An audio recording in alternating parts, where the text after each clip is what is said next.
سلام و به برنامه ما خوش آمدید. اخبار امروز سه‌شنبه 26 ایول را از استودیوی رادیو آزادی از پراگ تقدیم می‌کنیم.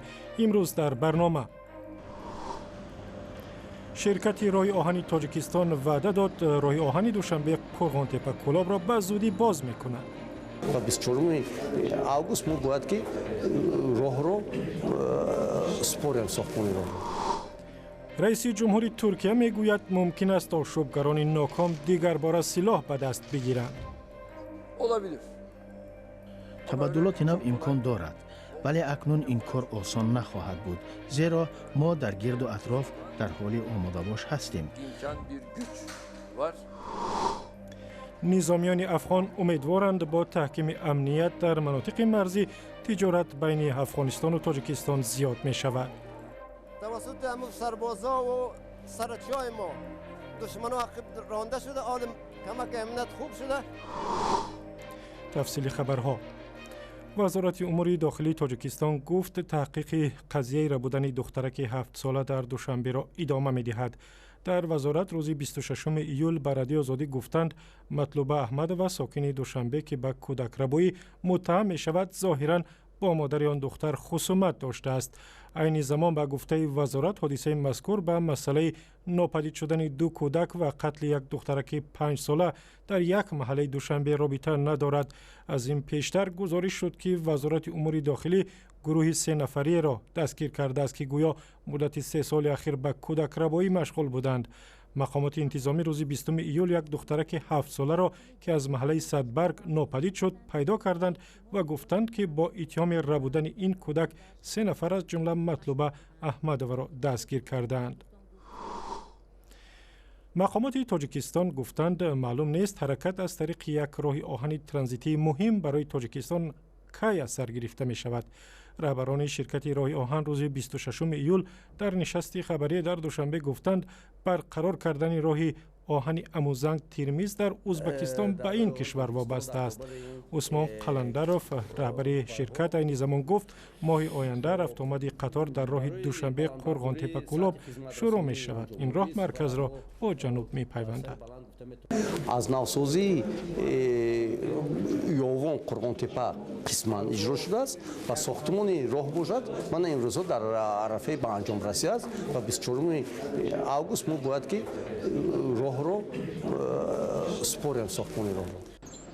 راه اموزنگ ترمیز یک راه مهم ترانزیتی برای تاجیکستان است چون یک راه اصلی تامین ولایت ختلان با مواد غذایی و دیگر محصولات به شمار می رود. سال 2010 و در زمان ماجراهای لفظی بین تاجیکستان و ازبکستان درباره نیروگاه راغون تاشکند گفت که این راه در نتیجه حمله تروریستی ویران شده است. از آن زمان تا کنون در این راه قطارها حرکت نمی کنند. در ختلان ولایت تقریباً 2.5 میلیون نفری تاجیکستان که اکثریت بیکارانش زنان هستند برنامه نوی برای تأسیس جایهای کاری عملی می شود. در شهر قرغان‌تپه مرکزی را باز کردند تا زنهای از بیکاری خسته شده هنر آموزند و جای کار یابند. خبرنگار رادیو آزادی به این مرکز رفت. قدم‌های اولین برای یاد گرفتن هنری نو و خلاص شدن از بیکاری. در این کارگاه گروهی از زنان بیشغل از ولایت ختلان آدرس بافی می‌آموزند. متای دستبافت از ابریشم تازه که خریدارش زیاد می‌شود. عین زمان اینجا 15 نفر آدرس بافی می‌آموزند و برای کار در کارخانه‌های بافندگی آماده می‌شوند. خواستم که در همین جا اومده کار کنم و من همین ولی خود رو دوام دهم و باز رفته من در رایون وقت همیشه کارخانه ها شده دختر و زنهای خانشینه به کار آماده شده. مرکز آموزشی آدرس و اطلس بافی را در قرغان‌تپه سازمان‌های غیر حکومتی با کمک مؤسسه‌های بین‌المللی تأسیس دادند تا در کاهش بیکاری و کم بضاعتی سهم بگیرند. با فرمایشی اساسیت صاحبکارزن‌های تاجیکستان از ولایت سوغد به شهر قرغان‌تپه آمدیم. دختران و زنان از کسب هنر آموختند، نازکی‌های کسب را از خود کردند و بسیار به این هنری اطلس و آدرس بافی توجه دارند. بانوانی که اینجا هنر می‌آموزند از شمار صدها هزار زن در ختلان هستند که جای کاری دائمی ندارند. баъзе хонашин ва дастнигари шавҳару фарзандони муҳоҷиранд, ҳарчанд аз бекорӣ безор шудаанду муштоқи коранд. мақомоти хатлон мегӯянд беш аз 50% онҳое ки барои кор муроҷиат мекунанд занони бекор ва мисли ҳамин бонвони адрасбоф ҳастанд. маҳз бо назардошти бекориву камбизоатии зиёд дар байни занони хатлонӣ созмонҳои ғайриҳукуматӣ ба ин ҷо рӯ овардаанд. дар оянда даҳо бонуи дигар ин ҷо барои ҳунаромӯзӣ меоянд ва мумкин аст ба онҳо барои таъсиси коргоҳи хусусӣ ҳам кӯмак шавад. ҳоло умеди занони адрасбоф ҳамин аст ки ҳунари нав ёд бигиранду соҳиби ҷойи кору зиндагии беҳтар шаванд.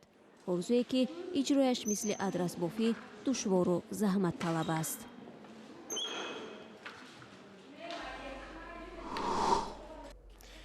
низомиёни афғон умедворанд бо таҳкими амният дар манотиқи марзӣ тиҷорат байни афғонистону тоҷикистон рушд мекунад. توسط همون سربازا و سرچای ما دشمن عقب رانده شده، حال کمک امنیت خوب شده. گزارش درباره یک بازار مرزی در بدخشان بعد از چند دقیقه پیشکش می شود. حالا رو می‌آوریم به ترکیه. رجب طیب اردوغان رئیس جمهور این کشور گفت که تلاش بی‌نتیجه تبادلات دولتی ضعف خدمات کشفی ترکیه را آشکار کرد. او در مصاحبه با خبرگزاری رویترز گفت برای همین به زودی در صف نیروهای مسلح ترکیه اصلاحات راه‌اندازی می‌کند. Çok kısa bir zaman içerisinde yeni yapılanma در یک مدتی کوتاه ساختار نوی نیروهای مسلح ظهور خواهد کرد. با این ساختار ارتش به اصطلاح خونی تازه میگیرد. با تجربه که پشت سر کردیم نیروهای مسلح باید سبق جدی گرفته باشند. این روند دوامدار است. آن هیچگاه متوقف نخواهد شد. ما فعالانه کار را ادامه میدهیم. ما نقشه داریم. مثل آن دشمن هم شاید نقشه داشته باشد، ولی آن نقشه ها زیر نظر ما هستند و ما کار را ادامه میدهیم. Bizim nasıl planlarımız varsa رئیس جمهور ترکیه در این مصاحبه در روز 21 ایول گفت نشست شورای عالی نظامی ترکیه نه ماه اوگوست بلکه همین هفته دایر می شود تا اصلاحات نیروهای مسلح را طرح ریزی کنند. رجب طیب اردوغان می گوید تلاش دیگر باره برای تبادلات را از احتمال دور نمی داند. olabilir. Ama öyle çok kolay. تبادلات نو امکان دارد، ولی اکنون این کار آسان نخواهد بود، زیرا ما در گرد و اطراف در حال آماده باش هستیم. در گذشته شرح دادن بعضی حادثه ها برایمان دشوار بود، اما حاضر سناریو دیگر است. Şimdi olay çok daha farklı. رئیس جمهوری ترکیه هر گونه معامله با فتح الله گولن روحانی تبعیدی ترک را که در امریکا است رد کرد. او به خبرنگار رویترز گفت معامله با فتح الله گولن مثل معامله با سازمان‌های جدایی طلبی کرد خواهد بود که 30 سال است با حکومت ترکیه می‌جنگند.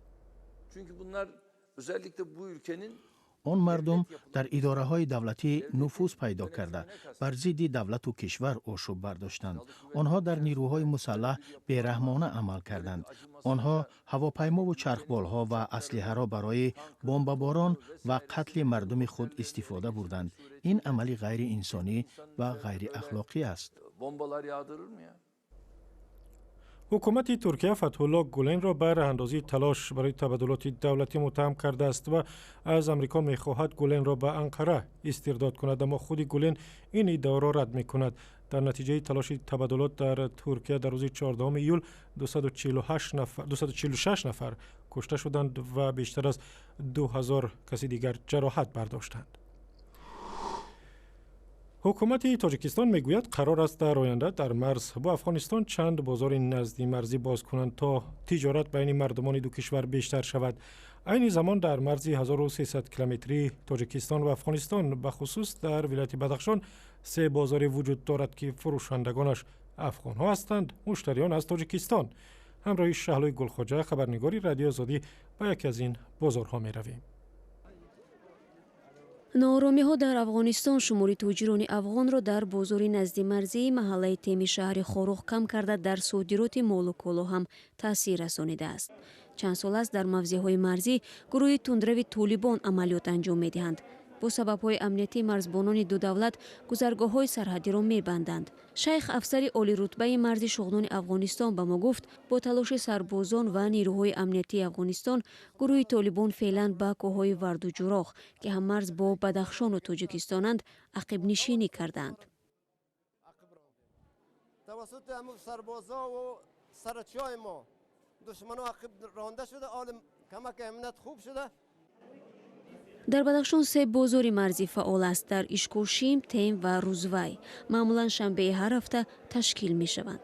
эҳсоси беамнӣ шумори туҷиронро кам кардааст, дар ҳоле ки қаблан дар бозорҳои назди марзӣ маъмулан аз 300 то 400 нафар доду гирифт мекарданд. пеш аз ворид шудан ба марз ва бозори воқеъ дар хоки Тоҷикистон, тоҷирон ва моли савдогарони афғон аз назорати марзбонҳои тоҷик мегузарад. баъдан дар дохили бозор ҳам ҷараёни савдоро намояндаҳои ҳифзи қонуни ҳарду кишвар назорат мекунанд. тоҷирони кишвари ҳамсоя дар афғон бозор колову появзол, атриёт, ороишоти занона, асбобу авзори оҳангарии маъмулан истеҳсоли Эрону Покистонро ба фурӯш меоранд. харидорон ҳам ба хотири нисбатан арзон будани ин мол ба он таваҷҷӯҳ нишон медиҳанд. барои чӣ харидчӣ ин дек дар амин остухони гӯштаи ку дар 4 ё 5 минут нармаш мепазад тезда. зимнан дар худи ҳамин бозор пули сомониро ба афғонӣ ё доллар табдил карда баъд ба ватан мебаранд. тибқи муқаррарот маблағи молӣ барои табодул набояд аз $1000 бештар бошад. паҳлавон меҳтар валади дӯстбой, ки ба гуфтаи худаш дар гузашта гӯштигир будааст, ҳоло ба китобфурӯшӣ гузаштааст. зеро ба ақидаи ӯ савоби чунин тиҷорат ба маротиб бештар будааст. کتاب فروشی میکنیم، کتاب از کابل میاریم به مردم، به قومای خود کتاب عرضه میکنیم تا که از مذهب و از تمام چیز خود باخبر شوند. در حدود بدخشان از این گونه بازارها طبق قرار حکومت باید باز در موضع ونج، قلعه حسین و مرغاب تأسیس یابند که یکی از آنها در سرحد تاجیکستان و چین باید قرار بگیرد. رئیس بانک ملی تاجیکستان میگوید اگر $100 میلیون تاجری ثروتمند ایرانی در تاجیکستان می بود، پول ملی کشور زیاد به قرب نمی شد. جمشید نور محمدزاده روز 25 ایول در یک نشست خبری در دوشنبه ادعاها درباره موجودیت پولهای بابک زنجانی تاجری ثروتمند از ایران را رد کرد. اگر میشد اسعار علاوه‌ای وارد میشد با جمهوری، اما تاثیرش هم رشد اقتصادی جمهوری میشد، هم نشان دهنده باز تأثیری مثبت میرسد به نشان دهنده. من فکر میکنم اگر اساسناکیش باشد، یک راهبر والا مقام خیلی گفته باشد که ما مبلغمون زیاد در تاجیکستان است، من یکم اخبارات عمیق دقیق ندارم و این مبلغ در گردش بودن اون رو ما تصدیق کرده نمیتونیم.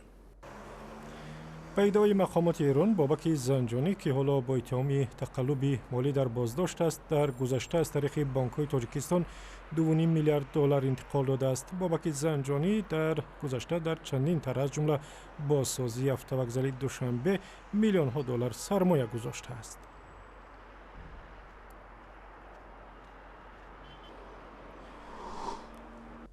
هیئت ورزشی تاجیکستان برای شرکت در بازی‌های المپی روز 18 ایول به برزیل سفر می‌کند. 7 ورزشگر تاجیک در بازی‌های ریو دی ژانیرو در 4 رشته بوکس، ورزش سبک، جودو و شناوری رقابت می‌کنند.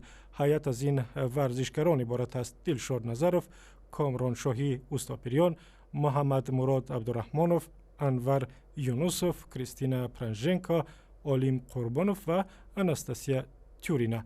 بازی‌های 21 تابستانه المپی از روز 5 تا 21 اوگوست ادامه می‌کنند و اولین بازی‌های المپی در آمریکای جنوبی محسوب می‌شوند. و از این پیش روز 23 ایول در شهر دوشنبه در تالار کمیته جوانان ورزش و سیاحی نمایش لباس ورزشی ورزشکاران تاجیک برگزار شد. لباسی ورزشی که آن را شرکت ام دیفرنت آماده کرده است هم رنگ پرچم ملی تاجیکستان بوده، از رنگ‌های سفید، سرخ و سبز عبارت می باشد. رهبری شرکت فرهاد حمیدوف به خبرنگاران از جمله درباره طرز دوخت این لباس‌ها اطلاع داد. و اخباری از این هم بیشتر در وبسایت آزادی، در صفحه‌های ما در فیسبوک و توییتر و یوتیوب و هم زمینه رادیو آزادی برای تلفن‌های همراه.